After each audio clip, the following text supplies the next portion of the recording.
आज 9 मई है, दिन शनिवार। ये है पटना समाचार। आइए जानते हैं आज की 30 फटाफट बड़ी खबरों को। पटना में टीआरई 4 के अभ्यर्थियों के प्रदर्शन के दौरान पुलिस ने लाठीचार्ज किया। प्रदर्शन कर रहे कई अभ्यर्थियों को दौड़ाकर पीटा गया, जिसमें कई लोगों के सिर फट गए। एक महिला अभ्यर्थी ने आरोप लगाया कि पुलिस कर्मियों ने उसे पैर से कुचल दिया। बिहार सरकार में नई जिम्मेदारी मिलने के बाद निशांत ने कहा कि वह पहले काम को सीखेंगे, उसके बाद जिम्मेदारी संभालेंगे। वहीं आबकारी मंत्री ने कहा कि राज्य में शराबबंदी को और सख्ती से लागू किया जाएगा। दूसरी ओर दिलीप जायसवाल ने राजस्व विभाग को चुनौतियों से भरा विभाग बताया। आईजीआईएमएस में चल रहा आंदोलन 48 घंटे बाद खत्म हो गया। इस दौरान यह फैसला लिया गया कि वाइस प्रिंसिपल के एकेडमिक कार्यों पर रोक लगाई जाएगी। साथ ही छात्रों द्वारा लगाए गए आरोपों की जांच के लिए एक टीम भी गठित की जाएगी। ग्रामीण विकास मंत्री श्रवण कुमार ने कहा कि जीविका दीदियों को जल्द ही दूसरी किस्त भेजी जाएगी। उन्होंने बताया कि कुल 2 लाख रुपए की राशि 5 किस्तों में दी जाएगी।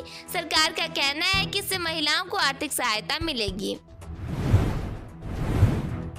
भोजपुरी अभिनेता और गायक पवन सिंह की पत्नी ने सोशल मीडिया पर नाराजगी जताते हुए कहा कि स्त्री की हाय मौत से भी बदतर होती है और दिल की तरफ ही किसी की बर्बादी के लिए काफी है। दोनों के बीच तलाक का मामला चल रहा है।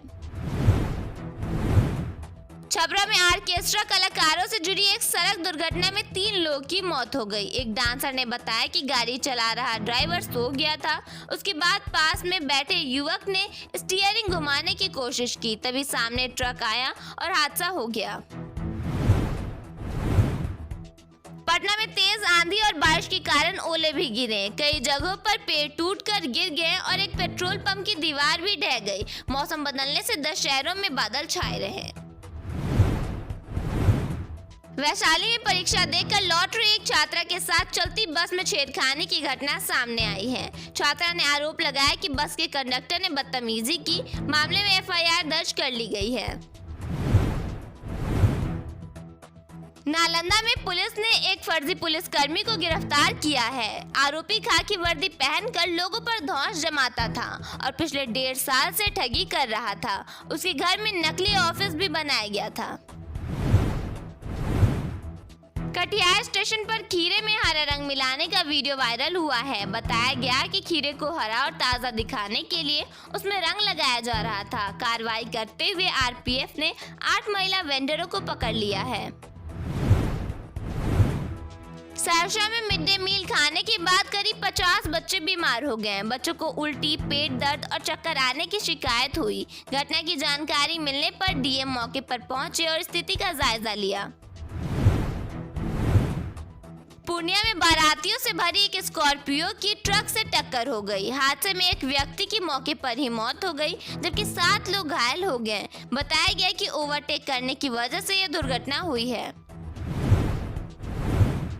केंद्रीय मंत्री गिरिराज सिंह ने कहा कि भारत में रहना है तो वंदे मातरम कहना ही होगा। उन्होंने कांग्रेस को माओवादी मुस्लिम पार्टी बताया। साथ ही असदुद्दीन ओवैसी पर निशाना साधते हुए कहा कि यहाँ शरिया कानून नहीं चलेगा।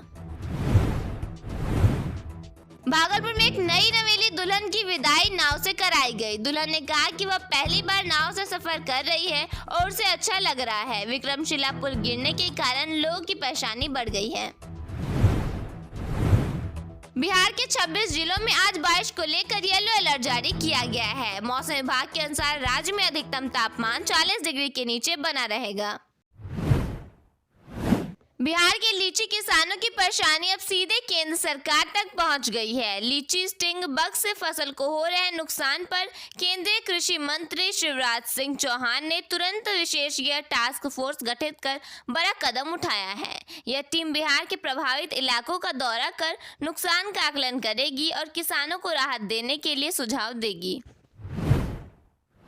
ग्रामीण विकास मंत्री श्रवण कुमार ने जीविका दीदियों के लिए 2 लाख रुपए की 5 किस्तों और स्वरोजगार के लिए 10 लाख रुपए तक की सहायता की घोषणा की। मद्य निषेध मंत्री मदन सैनी ने शराबबंदी पर सख्ती और स्वास्थ्य मंत्री निशांत कुमार ने ईमानदारी से काम करने की बात कही।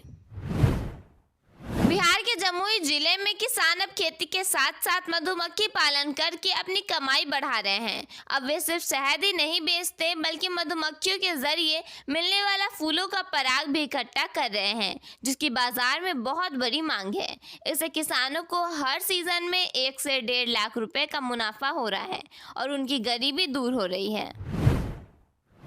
बिहार सरकार इलेक्ट्रिक वाहनों को बढ़ावा देने के लिए ढाबों, होटलों और पेट्रोल पंपों पर चार्जिंग स्टेशन स्थापित करेगी। इससे लंबी दूरी की यात्रा करने वाले ईवी चालकों को सुविधा मिलेगी और राज्य में प्रदूषण कम होगा।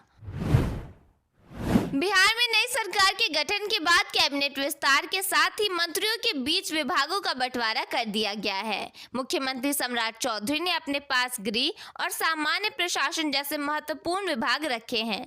वहीं विजय कुमार चौधरी को उप मुख्यमंत्री, जल संसाधन एवं संसदीय कार्य और विजेंद्र प्रसाद यादव को उप मुख्यमंत्री वित्त और वाणिज्य कर विभाग मिला है।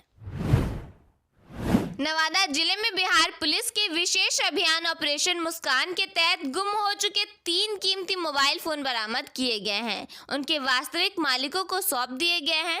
इस मौके पर थानाध्यक्ष ने कहा कि पुलिस का उद्देश्य केवल अपराध नियंत्रण तक सीमित नहीं है, बल्कि आम नागरिकों की समस्याओं का त्वरित समाधान कर उनके भीतर सुरक्षा और विश्वास का भाव जगाना भी है। भागलपुर की विक्रमशिला सेतु के क्षतिग्रस्त हिस्से की मरम्मत और यातायात बहाली को लेकर बिहार सरकार ने बड़ा एक्शन प्लान तैयार किया है। BRO की मदद से बेली ब्रिज बनाकर जल्द आंशिक यातायात शुरू किया जाएगा, जबकि ट्रस्ट ब्रिज और IIT पटना की सुरक्षा जांच के जरिए स्थायी समाधान पर काम होगा। बिहार में अब गाड़ियों पर जाति सूचक शब्द या स्टिकर लगाने पर कार्रवाई होगी। परिवहन विभाग ने आदेश दिया है कि अगर किसी वाहन पर ऐसे शब्द लिखे मिले तो वाहन मालिक से 2000 रुपए तक जुर्माना लिया जाएगा। विभाग का कहना है कि इससे समाज में गलत संदेश जाता है और कानून व्यवस्था पर असर पड़ता है। इसके लिए राज्य भर में AI कैमरों और जांच टीमों की मदद से निगरानी भी की जाएगी। सम्राट चौधरी मंत्रिमंडल में उत्तर बिहार का पलड़ा भारी है। गांधी मैदान में गुरुवार की शपथ के बाद मुख्यमंत्री और 2 उप मुख्यमंत्री सहित मंत्रिमंडल में 35 सदस्य हो गए। इनमें से 20 उत्तर तो 15 दक्षिण बिहार के जिलों से आते हैं। सबसे अधिक 3 मंत्री वैशाली और मधुबनी जिले से हैं। विकासशील इंसान पार्टी के मुकेश सैनी ने सम्राट चौधरी मंत्रिमंडल विस्तार पर सवाल उठाए हैं। उन्होंने कहा कि 32 मंत्रियों में केवल 5 महिलाएं हैं, जो भाजपा के 33% महिला आरक्षण के दावे पर प्रश्न चिन्ह लगाते हैं।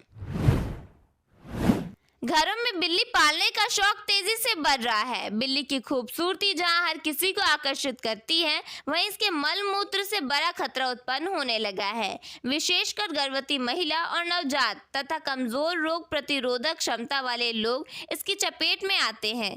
पटना के NMCH में अब बिल्ली के मल मूत्र से फैलने वाली बीमारी की मुफ्त जांच शुरू हो गई है। पटना में अब खुले में कचरा फेंकने और कचरा जलाने पर सख्त रोक लगा दी गई है। अगर कोई व्यक्ति सड़क, खाली जगह या नाले में कचरा फेंकता है या उसे जलाता है तो उस पर जुर्माना लगाया जाएगा और जरूरत पड़ने पर कानूनी कार्रवाई भी होगी। नगर निगम का कहना है कि इससे शहर साफ रहेगा और प्रदूषण कम होगी। रोहतास जिले के शिवसागर प्रखंड अंतर्गत मध्य विद्यालय सेनुवार में गुरुवार को आई तेज आंधी ने विद्यालय की पेयजल व्यवस्था को पूरी तरह ध्वस्त कर दिया है, जिससे छात्रों और शिक्षकों को पीने के पानी के लिए समस्या खड़ी हो गई है।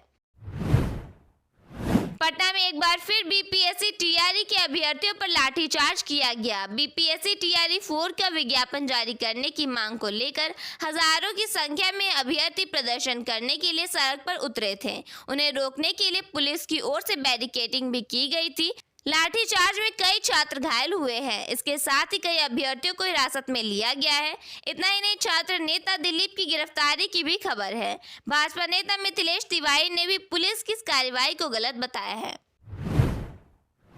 मुंगेर में भीषण गर्मी के बीच नगर निगम द्वारा लगाए गए वाटर चिलर सिस्टम रखरखाव के अभाव में खराब पड़े हैं, जिससे राहगीरों को ठंडा पानी नसीब नहीं हो रहा है। लाखों की लागत से बनी यह व्यवस्था ठप होने के कारण प्यास बुझाने के लिए आम लोगों और मजदूरों को बोतल बंद पानी खरीदने पर मजबूर होना पड़ रहा है। नवादा में साइबर अपराधियों ने महिला को रिश्तेदार की जान का डर दिखाकर 30,000 रुपए ठग लिए। आरोपियों ने मैसेज भेजकर खालू के अपहरण और हत्या की धमकी दी थी। पुलिस ने मामला दर्ज कर जांच शुरू कर दी है।